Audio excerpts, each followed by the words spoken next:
Hi, my name is Andrew Powell, and welcome to the Allcast. Today's podcast is with Shaundra herself. Shaundra is a mother, a psychonaut, a charismatic professional, and somebody who has an ocean of empathy for other people. She is very interesting to me and an energetic person who can hold great conversation. This is our introductory podcast together. Please welcome my friend Shaundra.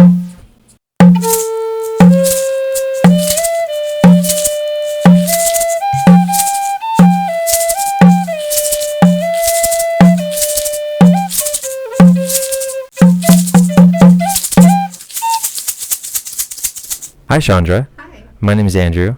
I know. I run this podcast, the Allcast. Welcome to the Allcast, where passion meets purpose and everything can be spoken about. Okay. How did we meet? I met you at the river. Okay, I was going to say, you don't remember. My goodness. Well, I met you at the river, but I didn't really, it was sometime later before I, really met you, if that makes sense. Totally makes sense. So, initial contact was 5 years ago, maybe? Gosh, has it been that long? Probably 4 or 5 years ago, yeah. I think that might be right. Yeah, we met out at the river through some friends, and we saw each other here and there over the following time, until what was I think the gathering at the old house out in the desert, Kaylee's house. Yeah. The gathering there is when we got a little bit more acquainted, and then the hot springs is where we got even more acquainted. Yeah. And the instruments played a big part in that. Yeah. The musical instruments. Yeah, for sure. The flute and the didgeridoo. Yeah. And what else do we have up there? Some drums. Horn. Oh yeah, the ram's horn, yeah. So we had a bunch of instruments on top of this hill in the middle of the desert in Arizona, and we were playing the instruments, waiting for something to happen, and the ravens came and circled above us, and the clouds came and blocked out the sun because it was super hot, super thirsty. And then waited for sunset, and a bunch of people came up for sunset, and we kept playing the instruments, and then had a moment of silence. And it was really beautiful up there. It's always really beautiful up there. So where are you from, Shaundra? Originally, or where did I spend most of my life? Yes. Where were you born? I was born in Illinois. What part of Illinois were you born in? Southern Illinois. Southern Illinois. But not Chicago. Okay. The sticks. Okay. My grandparents had a farm, a corn farm. Yeah. And so I grew up mostly on the corn farm, and it was a great way to grow up. And then I moved to California when it was the summer I turned 8. Mm-hmm. And I lived there until I moved here about 6 years ago. Okay. Yeah. And did you like California better than Illinois? Initially, no. It was really traumatic to move at that time. But I grew to love California more than Illinois. Yeah. Yeah. How long did it take you before you got to that point? Gosh. I don't know. Probably not very long, but it was drastically different. I grew up in a cornfield, basically, and then I moved to Illinois or to California, and it was I have this really vivid memory of being a little kid, running down the sidewalk and barefooted, and it was 80, and it was the summer, and there was fireworks from Disneyland. You're that close to Disneyland? Yeah. Oh, wow. Yeah, and it was palm trees, and it was heaven for a kid. So, so that was pretty cool. Right but, I was homesick for my family more than anything, I think. And then you moved here to Arizona 4 years ago? 6. 6 years ago. Yeah. Right on. And what brought you here? Oh, lots of things. He's not bothering me. He can lick my feet. Okay. My job was it was kind of like an option between not having a job or following the work, because they were closing the offices in California because it's really expensive. And kind of simultaneously, well, it had been a long time coming, but I was like, I was married at the time, and I was ready to leave that relationship. And it was kind of like, well, here you go. Like, the universe just was like, boop, here you go, and here's your opportunity. Yeah. And because like there was California's, it's hard to live there. It's very expensive, and it's hard for a 2-income household, let alone a single. Myself and my kids. So, and my company paid for me to move, and they took really good care of me. So I kind of. So it was kind of a godsend, It but was. also kind of by force. Yeah, it was rough too at first, because I didn't know anyone here at all. Not a single person. No, I didn't know anybody. Had you ever visited the state? When I was very young. And well, I went to the Grand Canyon very often, but that's totally different than here. Yeah, So than living in a city, for sure. But let me think. I knew some people like from Facebook, but not personally. Yeah. So yeah, it was really lonely, and I moved here in the Great Flood of 2014. Oh yes, I remember that. Yeah, it was monsoon storm left the highways underwater. Yeah, and there was like mosquitoes and Palo Verde beetles. Like mosquitoes, not like anything I'd ever like. They would wait for me to come out of my door just go to my car, and they would like swarm me. And where the food's at. Yeah, and then the Palo Verde beetles would come up, and I don't know what that was. It was horrifying. Yeah, those are big ones, longer than an inch. Yeah, they're like the size of an adult male's forearm. I'm exaggerating. Okay, an adult male forearm. I was gonna say that's a giant beetle. I've never seen one that size. You're looking at me like, big, really? A couple inches or so, huh? They're huge, and they look like Satan's spawn. Like, they're really creepy. Oh, so they have the big rhinoceros horn thing? I don't know if they had that. I don't know. I can't picture a Palo Verde beetle. I can't now either. I just remember I haven't seen one since. It was just kidding. I think like they were drowning, so they were coming out of the trees or the roots or whatever where they live. Yeah. And they were horrific, and it was cold too. That was the other and wet, and like I was prepared for like hot, dry desert, and that was your first year here. That was my first like week here. Oh wow. Yeah, it was amazing. Like awesome. It's a good welcome. It was incredible. It was not at all what I expected. So I know you're a giant Tool fan. I am. If that's the proper phrase to describe such a being. Sure. It's one way to put it. That singer one time in a concert said, you come to the desert for one of two reasons, to lose yourself or to find yourself. Yeah. Which one of those has it been for you?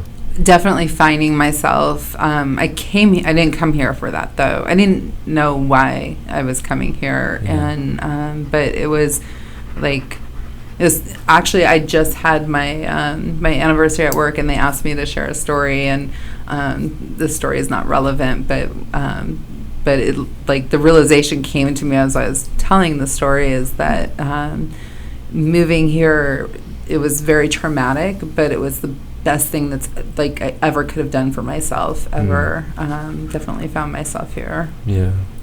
What was traumatizing about it? Just uprooting in general, or? Yeah, it was.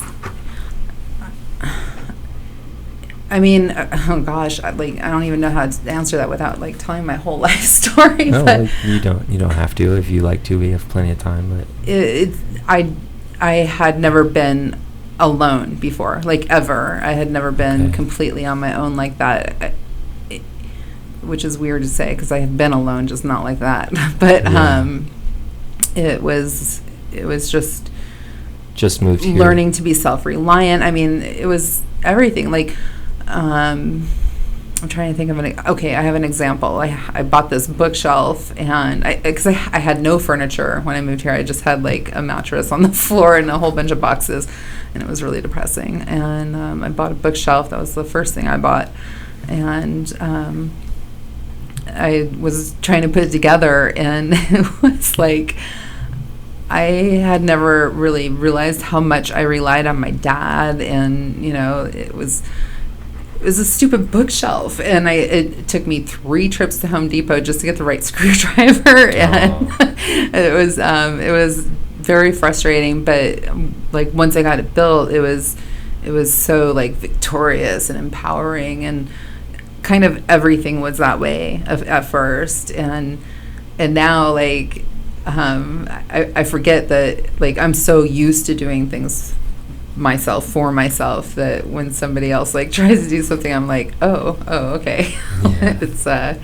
It's surprising. So in the absence of any kind of a father figure, or a husband or a man in your life, you had to kind of learn to fill in the gaps where they were previously doing those actions, building stuff for you, or setting things up, or you had to educate yourself about tools, everything. I mean, so many things. You had to start over from scratch by yourself with a child. And my child didn't come with me. She was she stayed in California, and so it was just me, and that was hard too. That was also probably really good for her also, but it was hard on both of us, but we're super close, and I think it was good for her to learn to fly on her own a little bit, and for me to learn how to fly on my own a little bit. And how old was she at the time? I think she was, I want to say she was 18 or 19. Oh, okay. Okay. So when you got out here, how did you get plugged into a community? How did you make friends, or where did you start? Well, actually, I was, like I said, I knew some people on Facebook, but didn't actually know them. And right before I moved, I realized, I had my parents were helping me, and I had some friends that were helping me to load the moving van and sell everything in the house and all that stuff. And my parents were going to drive the moving van, and then I was driving my car with my cat and my dog and a gajillion plants. And so I was all set to go, and I was like, wait, my parents are kind of old, and it's just the 3 of us. I'm going to need some help on the other end. So I was like, well, I'll make a Facebook post and see if anybody answers. And so I was like, if anybody can help me that lives in the Phoenix area, I'd really appreciate it. I'd be happy to, pay you whatever. And right away, Al, do you know Al? I've met Al briefly. Okay, well, Al volunteered, and so I met him the day that I moved here. Oh, and that's a good welcome. It was a good welcome, and he got me out to the hot springs, and it's really weird because we don't really have a lot of friends in common anymore. We used to, but he was definitely the catalyst for me, and my only friend for quite a while too. So yeah, he was very helpful. We got displaced once,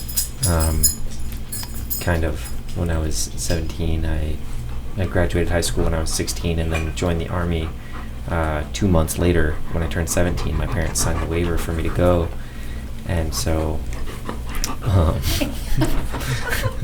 Shaundra attacking Shaundra. Oh, buddy.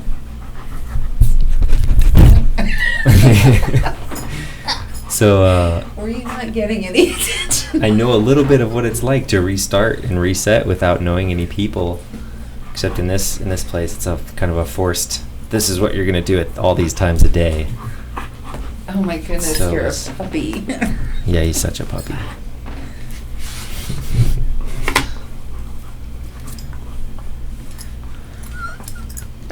He's such a goof. Where's your ball?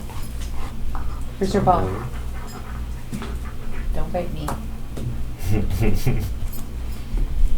Oh, I brought you a gift. I have a gift for you. Another one? Yeah. You just gave me one when you walked in. Yeah, but that's I couldn't use it. Maybe you can. This is actually a gift. Oh my gosh. I don't know if I think you give me at least one gift every time I see you. Do I really? Well, there's the honey, and then there was the stone, and there was the...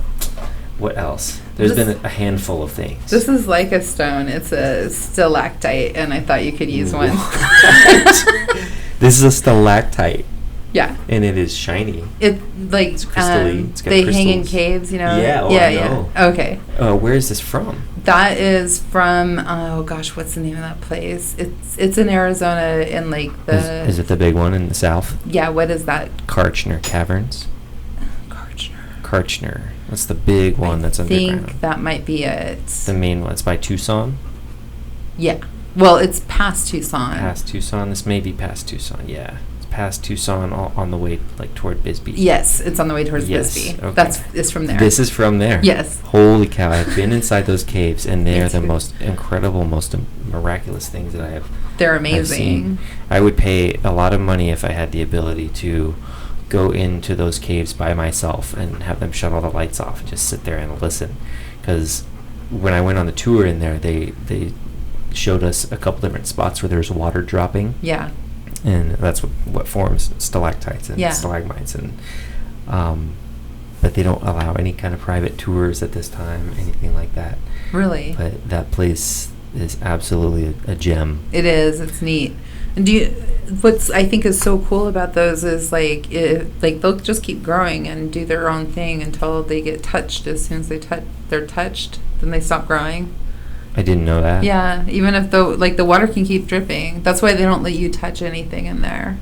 So the water still drips, but the stone doesn't grow stops anymore. Getting shaped. Yeah. Wow. I know. It's alive. Do we know why? Do people know why? I don't think they do. Huh. I don't know why. Well, that is fantastic. Thank you so much. You're welcome. I thought you'd like it. Yeah, I love it. I love it. Would you like to talk about your history and... Like you have like a devious look. No, not devious. No, it's just it's exciting for me. Okay. I'm always fascinated by... Don't eat my skirt. I dressed up for this. Plant medicines and things of that sort. Like, what's your history behind that? How did you get connected to it? And what has it shifted for you? Okay, so I had a little bit of experience prior to moving here. I'm trying to think of... I don't think I'd ever taken mushrooms prior to moving here. I think I had only used LSD. Okay, so I think really like connecting with the hippie community was a big part of that. But I had only had positive experiences, really ever, and so I was pretty open to. Could you speak a little closer to Oh, yeah, sorry. No, I thought the dog was eating my dress. It's not. It's his fault. Yeah. So, you got plugged into the hippie community? Yeah, I got plugged into the hippie community.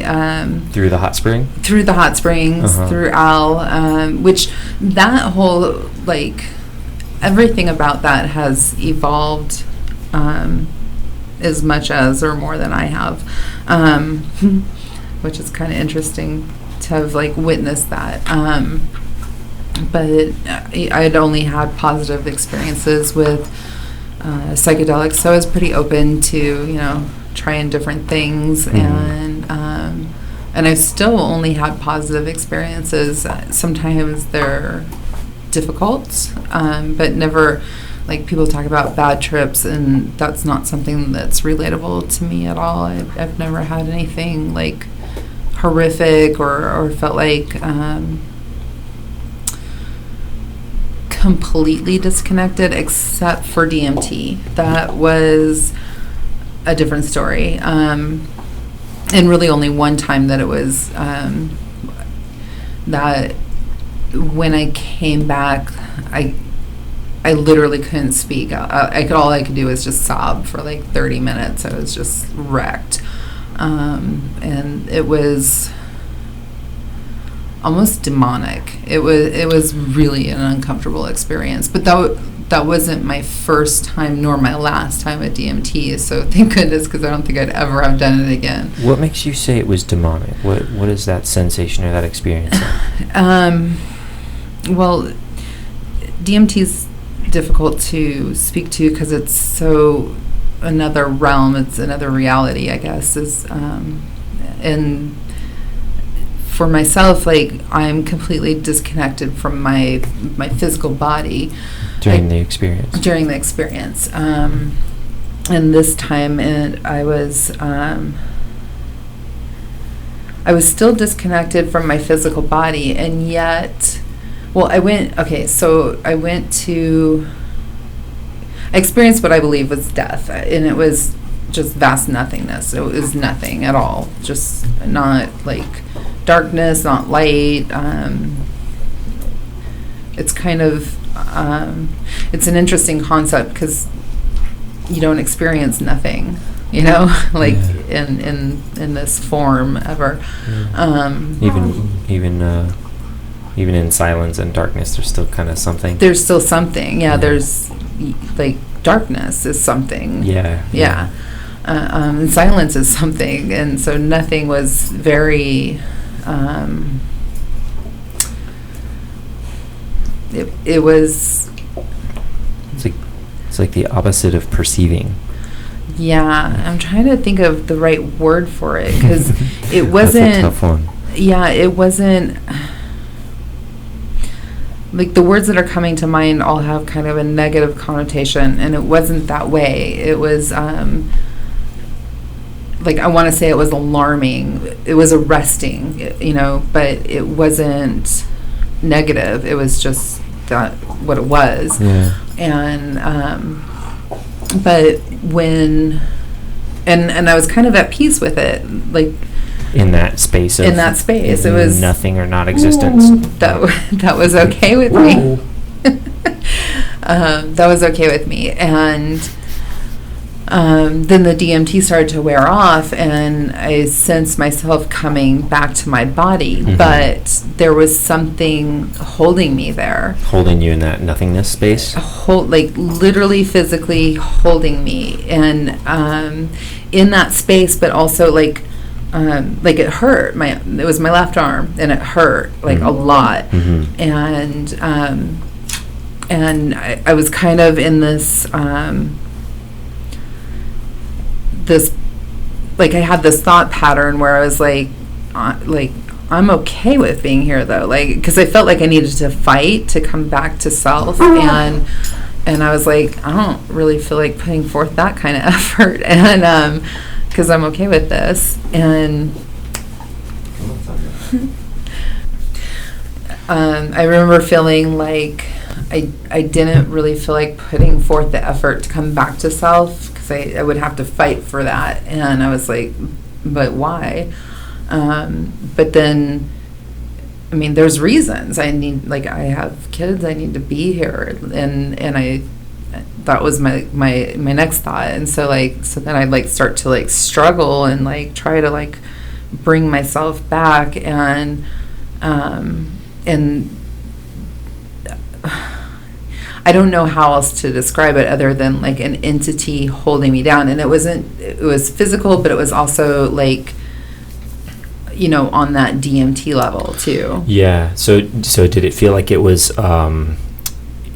just a level of resistance of your own willpower, of like, oh, I don't want to, I don't want to fight for that. So it felt like there was actively something that wasn't you pushing against you. Absolutely. Is it pushing against your spirit, or is this pushing against your physical body? Because I remember you said both. That you were gone. You were, like, out of body. I was out of body, and it wasn't until I was, like, transitioning back into self, and then I first noticed the sensation of being held in that space, and it wasn't a physical thing, but it became a physical thing the more I came back to self.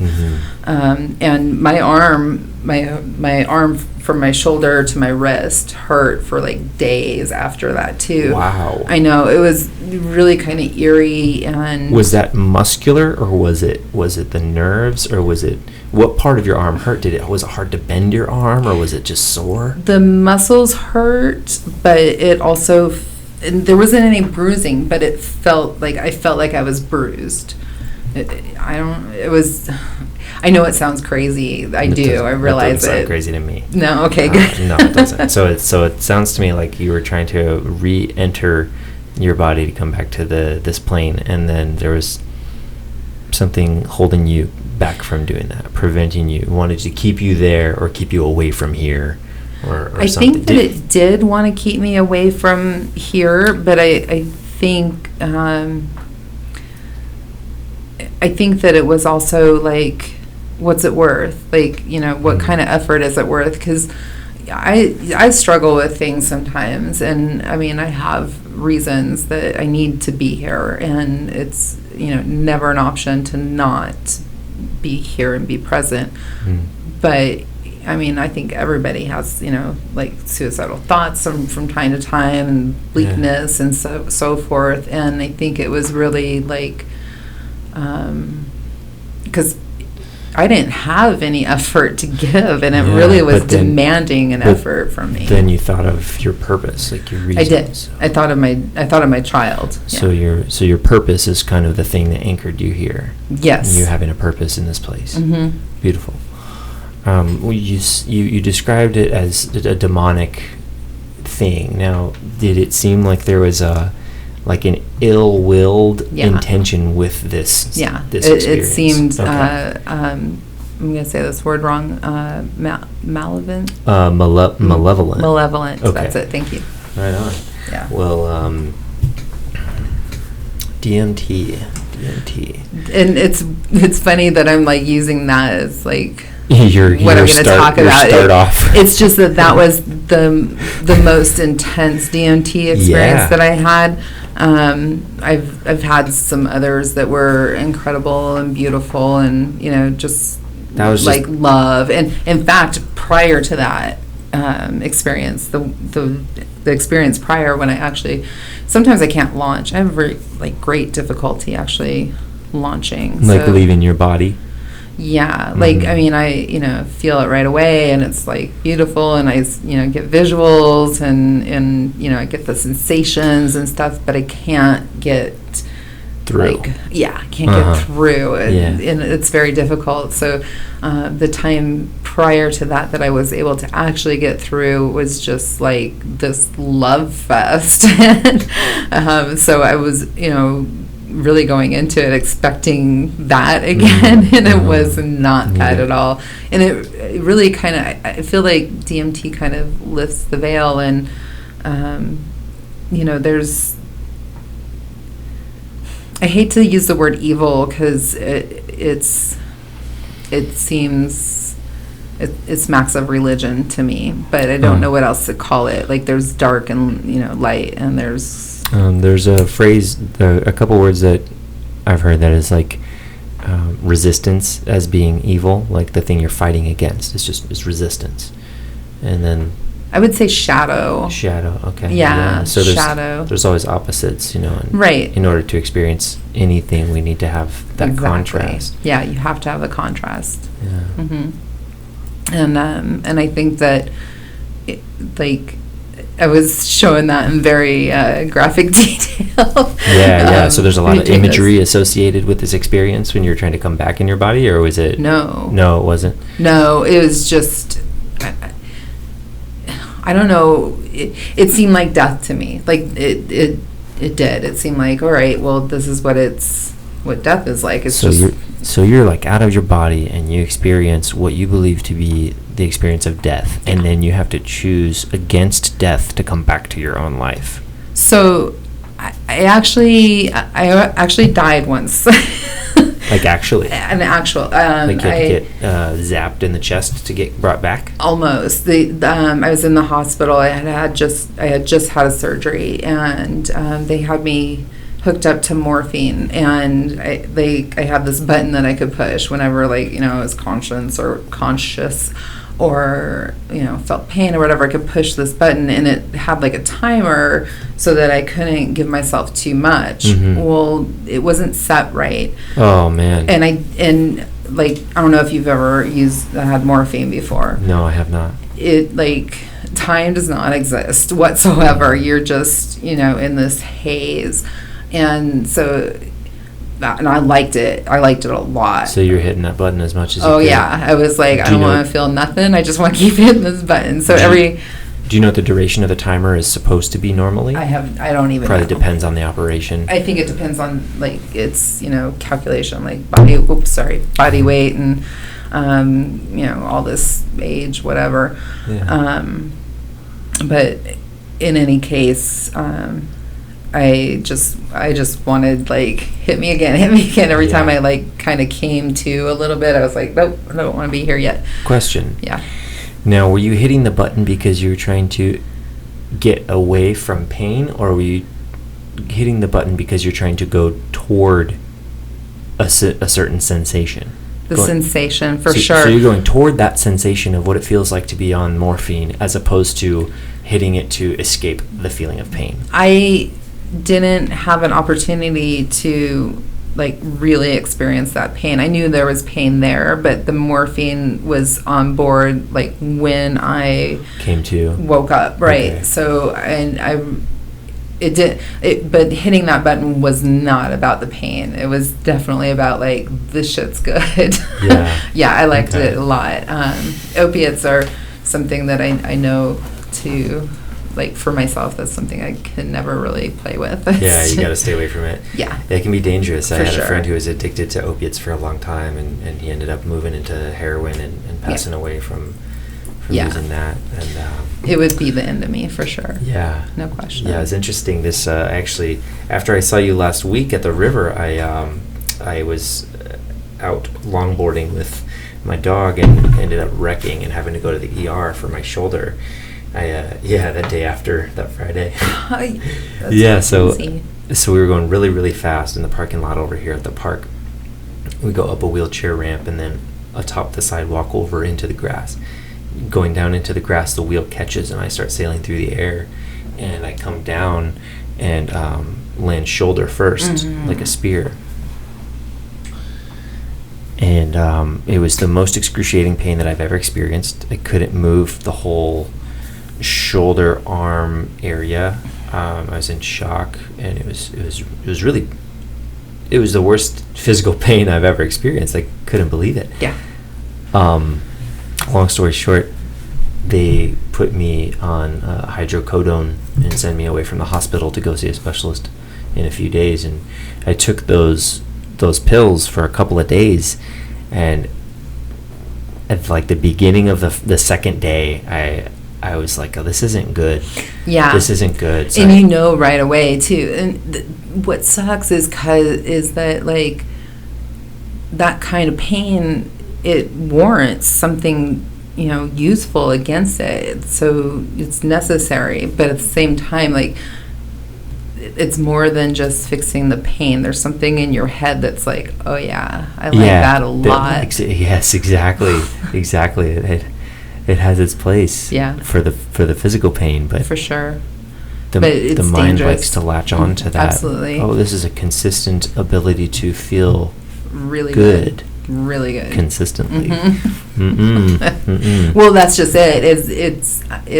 It's so false too, because for the moment, but it doesn't last like that. So yeah. So I cut the pills on the second or the third day and haven't touched them since. Just been doing the anti-inflammatories and some good willpower. The good old-fashioned RSO. That's good stuff too. Yeah. Very helpful. Yeah. Anti-inflammatory. Get some turmeric in there. Turmeric's good. Mm-hmm. Are you better? Did it dislocate? Like what? They said it dislocated at first as I'm walking down the hallway, and then doctor comes in and looks at it, and he says he thinks that the ligament is torn. And the x-ray guy takes x-rays. Doctor examines the x-rays, comes back, says that, I was right. It's a type 2 or a level 2 tear or a separation. Ugh, and that's awful. Separation's bad. It was, when I looked at myself in the mirror, I could see my right shoulder hanging down like an inch or more from my left. And it's definitely still painful and sore. I went and did a float, the sensory deprivation. I did that yesterday morning, and that was really helpful. but it's still painful. I use a sling off and on right now. Mm-hmm. The shoulder specialist actually said that he looked at the x-rays and he says there's nothing wrong. And I'm like, what? So, but he didn't order an MRI or anything like that. And so... I mean, obviously, there's something wrong if it hurts. Things don't just hurt when there's nothing wrong. And it's not even just that it hurts. Like, of course, hurting is one thing, but it hurts. And when I rotate it in certain ways, there's excruciating pain, and the ligament or the bone, something's rubbing on something inside that joint that it shouldn't be. Yeah. So I'm using the sling off and on, and got a second opinion to try and get me an MRI. Yeah. See how you that need goes. So that's. I know. You can feel if something's rubbing. I asked the doctor today. I said, "Is it not your standard practice to get an MRI for that?" And she said, "No." And I was like really surprised because there's a lot of little delicate stuff in there. Yeah. If you can feel the rubbing, that might be like cartilage. So Yeah. like even a little tiny piece of cartilage can break off. My ex-husband had to have laparoscopic knee surgery because that happened to his knee. I know. I don't want to like put that in your head, but like, no, it's okay. It's you got to insist on like. I get a good mental shield. Thank you, though. I'm working on it. But yeah, he had to have knee surgery. Yeah. So what is it called? Like what scopic? Laparoscopic. Laparoscopic, and what is that? It's when they just make little tiny incisions and then they go in with like robotics and a camera. So it's way less invasive and the healing time is way faster. Awesome. Yeah. So, but you've got to insist on. Doctors don't just. Oh my God. I don't even want to get started on the whole medical thing. You got a rough doctor story? Oh, we don't have to get started on the medical thing. If we go down that road, there's going to you have to be some upsetness. All I need to say is you have to be your own advocate and like be insistent and be a pain in the ass and a Karen. Yep. Like you have to. There's no way to get the care that you need without being a jackass. Really, I mean, yeah, they're not very inclined to push you and see, are you sure? Is this the only place it hurts? Right. Yeah. Yeah, you got to definitely be your own advocate. Yeah. At the shoulder specialist place, I had to, stop them. They were like halfway out the door while they're still finishing their sentence, and I couldn't even barely get a word out. And it's ridiculous. I got moved through the system like super quick, but they didn't hear what I had to say. They didn't want to hear what I had to say. Yeah, there's no care. It's like you're a it's money and numbers. Healthcare provider. What are you doing? That's your sole purpose. But since it's run by insurance, it's like it is. I actually had a surgeon tell me that like the insurance decides what the surgery is going to be, and I lost my shit. I was like, the hell it does. The hell it does. Yeah. You are the surgeon. You're the doctor, and like in this case, it was my child is the patient. It's your decision. Yeah. The insurance people aren't here examining They might make me. a decision what they're going to pay for, mm-hmm. but that has nothing to do with this conversation. Right. We didn't. I was like, "You're not touching my kid." Yeah. yeah. I couldn't believe he actually said that out loud. I'm sure that's just how it is. But did you get it resolved doing the surgery that was needed? Surgeon. It's coming up. Yeah. Oh, okay. Yeah. Right on. Well, best of luck with that. Thanks. Yeah. Medical industry. Yeah. Oh, I was telling you, we got on a whole tangent. So I had surgery and I was hitting that morphine button and I overdosed and. Oh yes, you almost died. Yeah. you really did die. I did. Well, I did.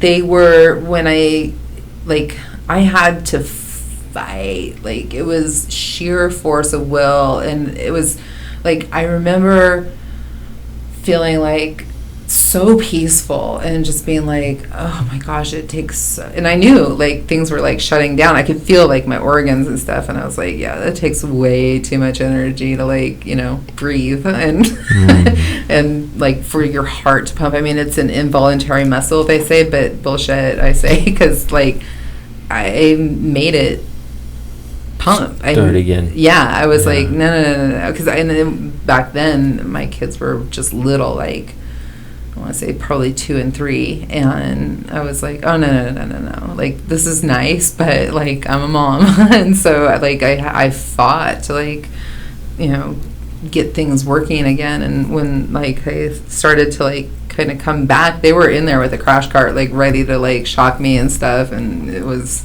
like, okay, I'm here. Yeah. Don't electrocute me, please. Yeah. Ooh, I've never been shocked like that. That is incredible that you were aware that you were not, that your body was offline. Yeah. Well, I was aware of the lack of effort and how pleasant that was to not have to make, like, we're going around all the time, day and night, even when we're sleeping, we're like putting all this energy into being alive. Yeah. Like, it takes a lot to be alive. And when you don't have to do all that, it's pretty pleasant. So it's like a relief, It's like taking off a really big, heavy backpack you've been carrying for a long time. Yeah. It's similar to like, working an 80-hour week and then going on a vacation, Man. You're just like, relief. I don't want to go back to that, Tell me about it. Yeah. It's work and it's effort. So was this before the DMT experience? It was years and years and years before. So the experience itself of, it was dying. very similar. Yeah, very similar. It was very similar, but when that happened in the hospital, it wasn't nothing. Like, I didn't get that far. I think that's where it was headed, but I didn't get that far. And there was no resistance for you coming back when it comes to your left arm in the morphine experience. Right, there was nothing trying to hold me there or anything like that. It was just willpower. Yeah. Like, it was just a matter of like summoning up the willpower to like take a breath, make your heart pump, and with the DMT it was different because, like, well, first of all, my kids aren't little anymore, they're grown. Mm-hmm. So it wasn't like that urgency, like, Mom, I have to be there. I mean, I did, but not in the same way. Yeah. They're not dependent on me. So I don't think I made as much of an effort initially. It wasn't like a, clawing my way back kind of thing. It was just like, oh, well, all right, I'm coming back to self. And then, like, with that entity, I'll just call it an entity, like, trying to keep me there. And then I was like, oh. And then I had to really think about, like, do I care? And then, like, with that sense of it not being a friendly entity, that made me, like, anything that it wanted, I didn't, So, if it, like, left to my own devices, if that entity had been removed, I don't know that you would have fought as hard. Right. Yeah. I don't know that I would have felt that, like, all right, I got to fight. Yeah. Okay. Yeah. Which is, so, can we talk about death? Oh, yes. Okay, and like what happens after death.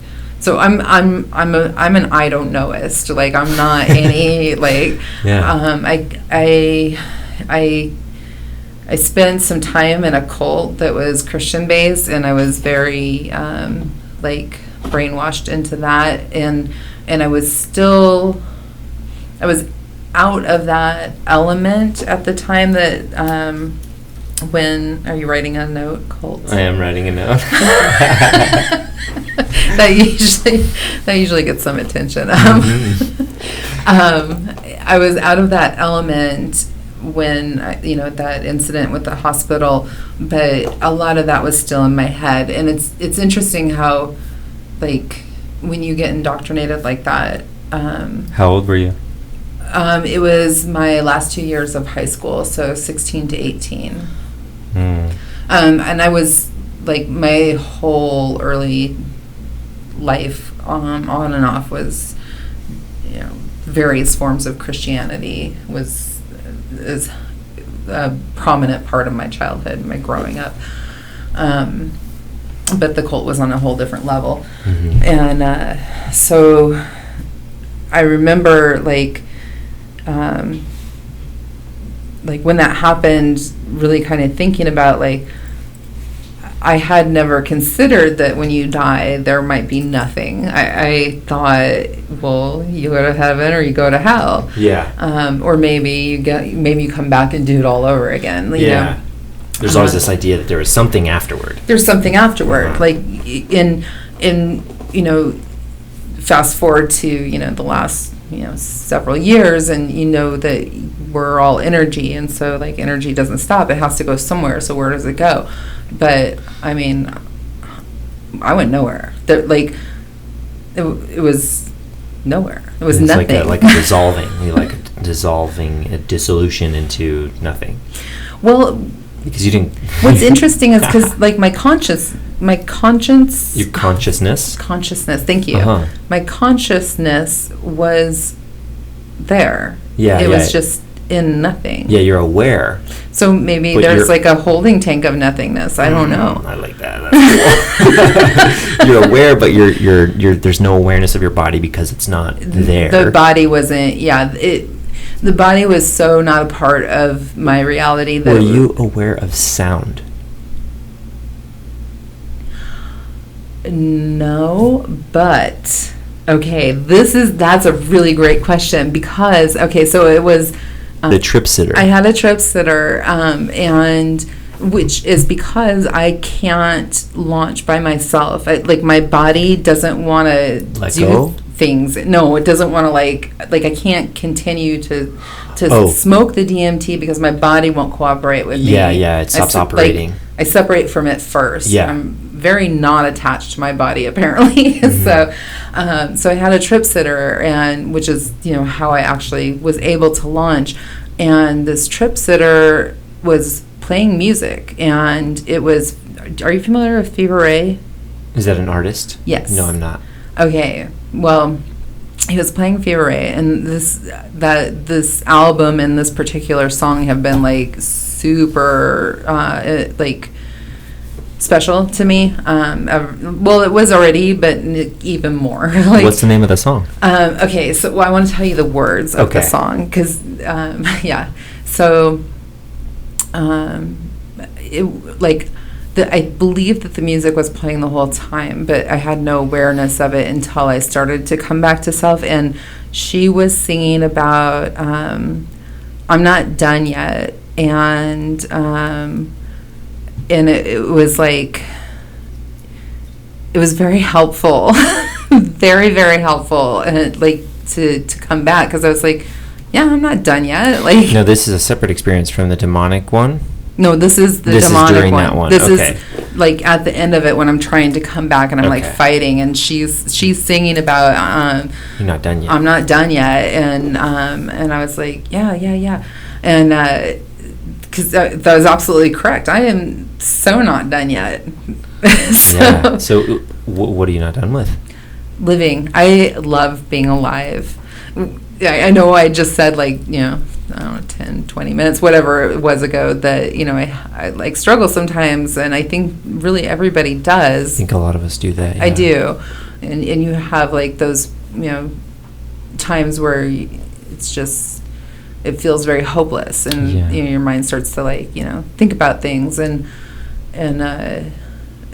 instead of in a proactive, well, I guess that's I can't even say it's not proactive, but I love being alive. It's like such an adventure, and like people talk about like past lives. I'm pretty sure this is my first time because everything is so like new and shiny and like cool. Yeah, you have a vibrancy and a curiosity that most people don't walk around with, which is something I'm basically else. A 4-year-old in an adult body. Why? So as far as when was your first introduction to any kind of like plant medicine? Was it like weed as a teenager, or was it? Oh gosh. Okay. So when I was 13, I had a joint to myself. So you're in California at this point. I was in California.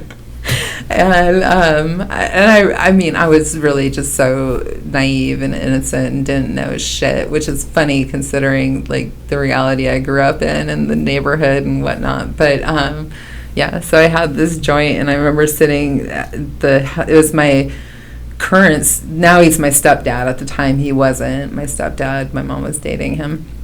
And I was sitting on the fence in front of the house, and I had this joint, and I was like, I was like nervous about it, but I was like, well, whatever. So like I smoked it, and it's back then it wasn't like weed is now. Like you could smoke a joint and it wouldn't like wreck you. Yeah. Now it's like I'm a one-hit wonder. It's right. Yeah. Yeah, it's so much stronger. Yeah, and I've actually like never really had a strong relationship with marijuana. That's just not my medicine. I appreciate it, but it's not mine. What is yours? Mushrooms. Okay. Yeah, for sure. When was the first time you were exposed to mushrooms?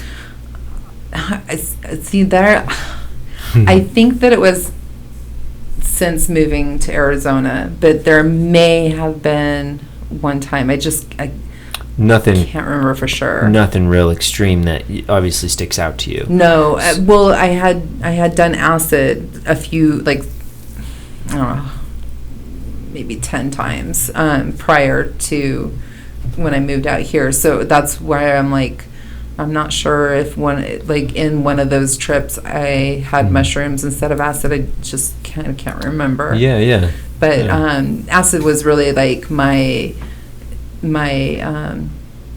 initiation, I guess. It was my go-to, and I got really comfortable with it, like where I could, I knew if I was starting to like, my thoughts would go south or whatever, I could like bring them back and redirect them. And interestingly, marijuana. So you learned, that's an important thing right there. It is. You learned on LSD that I'm in control of my mind. That you're in control of your mind. And my thoughts. And your thoughts are starting to send your experience in one direction. Into a negative direction. Redirect that. And then you choose to start thinking about something else, and it pulls that away. Yeah. Yeah, it's crazy because that translates into everyday life. It does. But most of the time. I think whoever, whatever, for like plant medicine and psychedelics, like they've done so much for me. They've been such a positive thing, and like really kind of. Thank God for Albert Hoffman, and I think Albert Hoffman for LSD. Yeah. Okay. I'll thank Albert Hoffman. Yes. There you go. Thank Albert Hoffman for LSD. I'm gonna start using that instead of thank God. Thank Albert Hoffman. People will be like, who? You don't know the Hoffmaster? What's wrong with you? But interestingly, marijuana, like marijuana, if I can't, or I'll call it cannabis. Cannabis. Can of bliss. Can of bliss. I don't have that same ability as with acid. Sure, let's do this. I don't have that same. Oh, thank you. I remember one time. This is a cool pipe. It is.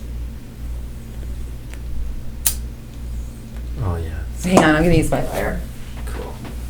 You got special fire? I do. Cool. I really like my pocket fire. It's a sweet purse. I don't know if it's a basket or It's a a purse. basket, and it is cool. That's awesome. It's made of reeds. They made it in Africa. Wow. And it's like you can. That's amazing. It's waterproof. Like you can put it in, submerge it in water, and like. It's not going to deteriorate it.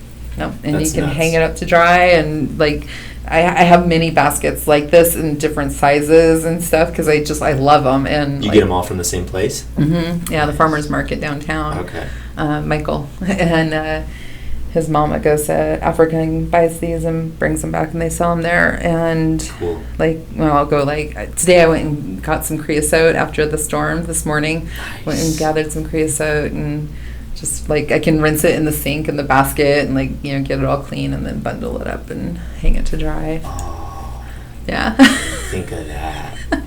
So this is my pocket fire. Creosote is my favorite. I remember I saw your pocket fire at the river. Oh, I think it's the fan. Yeah. Creosote.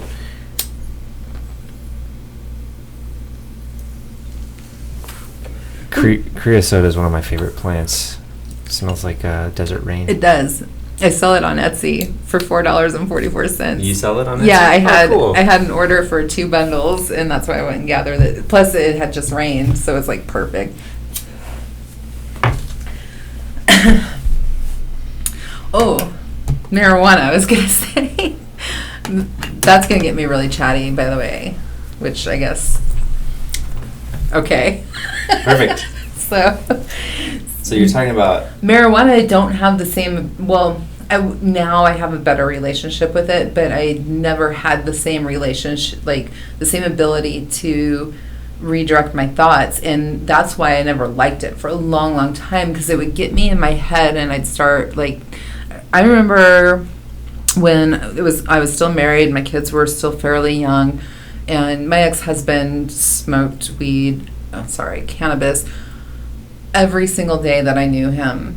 We were married for a long time, so it was just part of life. And but you didn't use it throughout that time? Not really. Every so often I would, but like my history, like it was not an okay thing to do, and I was a mother, and like my kids, like I would start getting like all these thoughts, and it was horrible. I'd be like thinking, I was supposed to take care of my kids, and now I'm like over here getting high, and I like can't deal with them, and so like I'm not a good mom, and like it would just spiral like just bad, and I'd just be beating myself up, and then I'd be like, okay, I want this to end, and it doesn't just go away. You can't just be like, okay, I'm sober now. It's like you're on. You gotta wait. You gotta write it out. Yeah. And remember one time my ex-husband gave me an edible.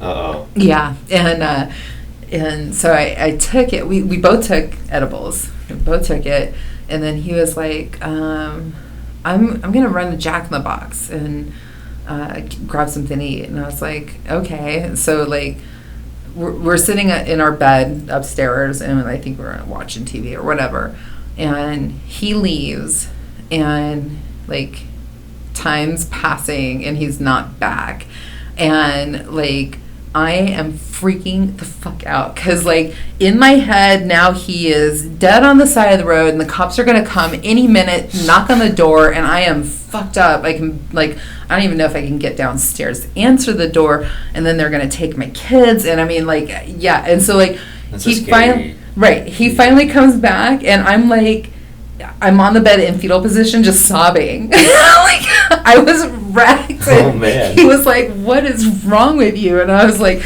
you were dead, and the police were taking my kids. Like do you know how much he gave you? I don't know, but I haven't done edible since. I'll never do it again. You've never done edible since, and you won't do it fuck again? No. Oh my god, are you kidding me? No, I'm not. Okay. No, well, like one hit of like smoking it is good. It's almost too much.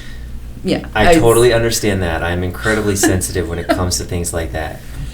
I have had some pretty scary experiences on edibles as well. I left my body, but I was watching it from afar, and it was in a bubble, and it was like it was very weird, and it really, really upset me. Yeah. It was the first time I'd ever had like a real clear out of body experience, and that messed with me for a while. But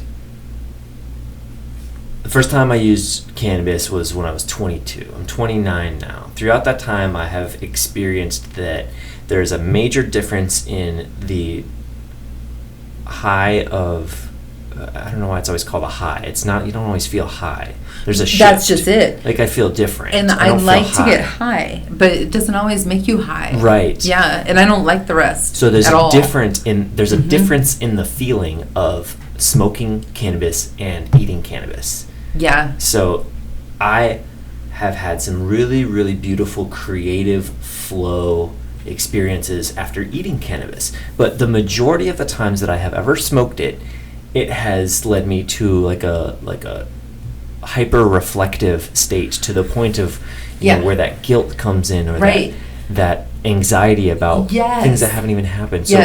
So and I think that's why like now my relationship with cannabis is like, it's a moderation thing for me for sure, but it's like I don't go to that place, and I think at the time I wasn't okay with myself, and it's a mirror, and the mirror's not always like pleasant. Yeah. I feel you there. That the most profound experiences I've had with cannabis have been with edibles, and what that has done for me, because I started to measure it out after I had that first time. I was like, okay, I'm starting with 5 or 10 or 25 milligrams, and then I'm going to gauge that, see how it feels, and go from there. So some of the more powerful experiences I've had have been things like yoga on edibles, or it's not even, so it's like, there's the idea that yoga is a certain set of poses that you just, I'm going to go stand on this mat and do this shape now. But what yoga is when it comes through you, and it's not something that you choose to go stand on a mat and do an exercise. It's like, if I eat enough edibles, without fail, the yoga will come through, and it'll force me to inhale and slowly stretch, and it'll force me into this position and hold it, and then flex my whatever muscle, and it's like an automatically brings this like physiological release of tension. Yeah, I get that. It's so nuts. It's. I get that. I get. Totally. It's like the yawns with mushrooms. Yeah, it's like that. Yeah, you're just like I have expressing to breathe a lot. as the plant is like guiding you to express. And you have to trust that. Oh man. God, I love medicine. It's crazy. It is. It's been a love and fear dynamic for me a lot. Yeah. I mean, they're all teachers, you know. That's just it. It's like, this guy was like talking about like, okay, so I have so many things to tell you. I told you that would make me chatty. Okay, so you're like, whatever. I don't care. I got time. Okay, so I love talking to you. I said something to this guy about, he was like, oh, what are you doing for whatever? And I was like, well, me and my shaman are gonna go do. Wait. We gotta be more specific. What are you doing for whatever? So I don't remember. He was asking me. He was asking what you're doing for a certain ailment. I want to say it was Valentine's Day, except I know it wasn't Valentine's Day. It was like you know, he was about to ask me like, do you want to go do something? But he's like, what are you doing on whatever date? Oh, so he's like asking scheduling questions. Yes. Got you. Okay. What are you doing for whatever? I don't remember what it's for. But anyway, the answer was, I'm going to do whatever it was I was doing with my shaman. And he was like, oh, your shaman? You mean your drug dealer? And I was like, no, Bitch, I don't please. fucking mean my drug dealer. Yeah. It pissed me off so bad. I can't even tell you. And my son asked me. So this person had no idea what you did. Like, what does that mean? Yeah. It was so condescending too. Oh, it just made me so mad. And then my son, like separately, my son asked me something about like, I don't really know what a shaman is. And I was like, well, my son's a Christian, which blows my fucking mind. Yeah. Because you didn't raise him to be that way? No. Like, that's a whole nother... branch. Well, we don't have to go on that tree. That's another tree, it looks like. Yeah. I mean, for the most part, no. Right, so who is this guy asking you about what you're doing for what? Oh, God. Dude, like, he doesn't even matter. Oh, there was no... That was the end of the story. That was in... Well, so, it was just the condescending thing about the shaman, and then, like... separate occasion, my son asked me, he was like, I don't really know what a shaman is. And I was like, the best way I can describe it to you is, I think that's what a pastor is supposed to be, except they're also your friend. And he was like, huh. Oh, man. Well, because, I mean, a pastor is supposed to be, like, a spiritual guide and a, like, kind of a guardian, like, care about you and nurture you. And... they don't, but whatever. I've had some experiences that are different than that I would never say that all pastors don't I know. care. I know that's true. It's just... the majority of them are in that profession because they believe that they're doing the right thing and that they're empowered by God to help people, and they actually do help people a lot. But the caveat, I think that we probably share this. We probably share this is that the only difference between the way I think we feel about it and the way they feel about it is like, I'm helping you because I'm right, instead of just to help you. Well, I mean, but doesn't everybody think they're right, or what's the point of talking about it? Like, damn. I mean, seriously. Yeah.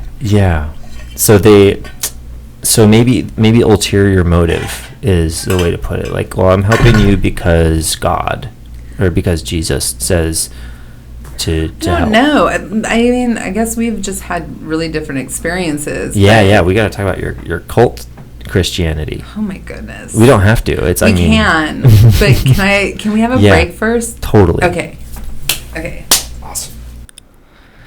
And there we have it. That is actually the end of the first episode with Shaundra. Thank you so much, Shaundra, for coming on, for having some good conversations about a wide range of topics. Until next time, everybody, this is the Allcast. In conclusion, last podcast, the challenge for me was a focal point, and the focal point was going to be to create a schedule and a budget. I did not accomplish both of those. I did make a schedule, a very detailed, specific schedule. This next week, we'll be focusing on the budget. And the schedule, I made it. It looks good, but I haven't stuck to it. I haven't adhered to it barely at all. I'm glad I got it complete, but I need to actually wake up on time, set the timer, do the activities, listen to the timer end, do the next activity, and carry it forward.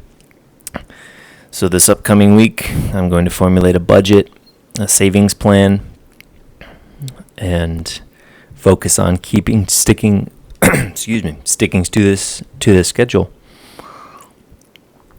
And that is my challenge to you. If you do not have anything going on with your budget, if you don't have a budget, if you don't have a way to regulate your money, your financial energy, then maybe create one. Find a structure, formulate a structure, and build it from the ground up. If you already have one, maybe you can tweak some things, save some money here, and buy it.